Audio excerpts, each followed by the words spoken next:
Welcome everybody to Peruvian Tours. In this opportunity, we are going to visit Rimac and the most important places there. First, we are going to give you the general information about Rimac and then about the other places. Rimac. This Quechua word means talkative. In Quechua language, the initial R was pronounced with the same sound that the simple R in Spanish, and not as the intermediate double R. That is the reason why the first Spanish columnist of the Conquest produced the corruption, replacing the R for L, having this way the word Lima for Rimac, since the foundation of the city. Rimac was the god of the oracles of the pre-Hispanic inhabitants of this valley. This god had a very magnificent temple at the arrival of the Spaniards.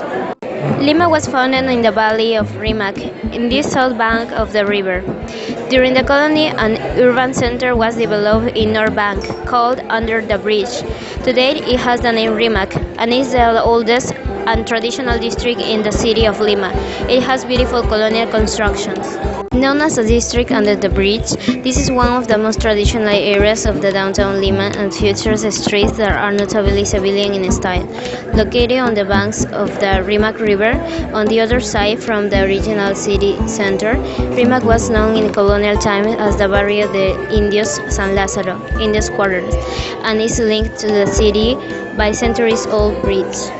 The cradle of Creole culture, Rimac is home to some of the Lima's best-known Creole clubs or peñas and traditional restaurants. The district features some extraordinary spots like the Alameda de los Descalzos, the Paseo de Aguas, the Quinta Presa, and several squares and churches. In addition, Rimac is home to the Plaza de Hacho, one of the oldest bull rings in the Americas.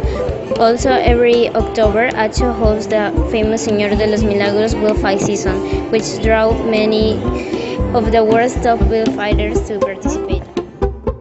The first stop on our tour is San Cristobal Hill. Like the Rimac River, this hill is intimately linked with the history of the city of Lima.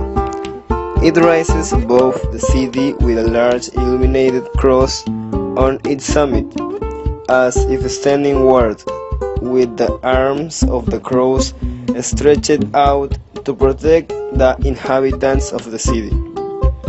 An annual pilgrimage to Hilltop with the Stations of the Cross. The hill now has an attractive observation point, accessed by a good road, and from there visitors can have a panoramic view of Lima City. A museum exhibits old photographs of the area and representations of typical characters such as the street hawkers, sellers of chicha, Peruvian maize drink, etc. Now you are standing in Bridge of Stone. This bridge built in 1608 by the architect Juan del Corral to join Lima with Rimac. It was the only link between the two banks of the Rimac River until President Jose Balta's government. Arches and buttresses support the bridge.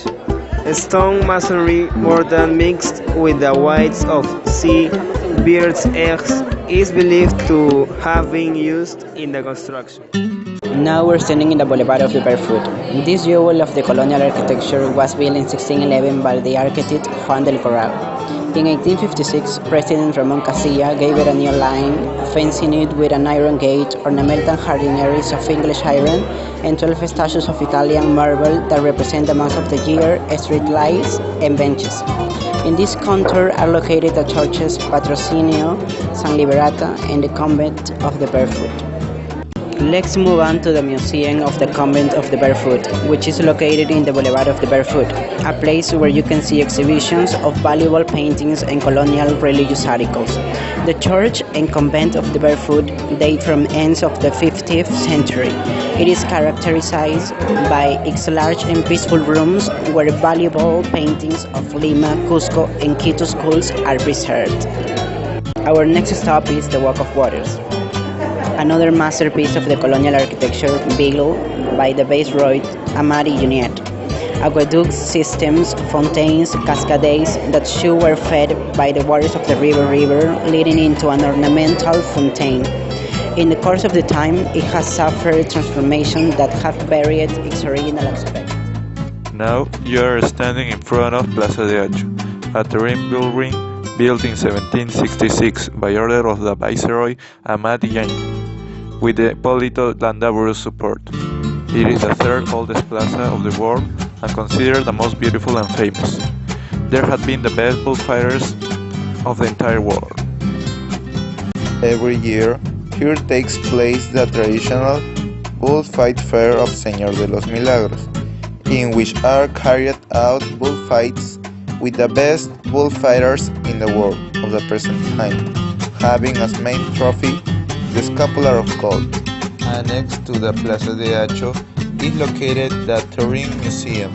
The attention is from Monday to Saturday, from 9 a.m. to 3 p.m., and it exhibits collections of Touring paintings, suits, trophies, and pictures of the history and facts of Acho. Let's move on to Quinta de Presa, our last stop.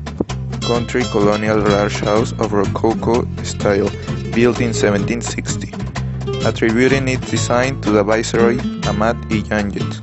It is the only one in this type that is conserved, declared as national monument. In 1920, it became the Viceroyalty Museum, where collections of paintings, clothes, furniture, and objects of the Spanish Viceroyalty in Peru are exhibited. Thanks for coming. We hope you have enjoyed this tour. We also have other options. For example, we give tours to Machu Picchu, Nazca Lines, etc.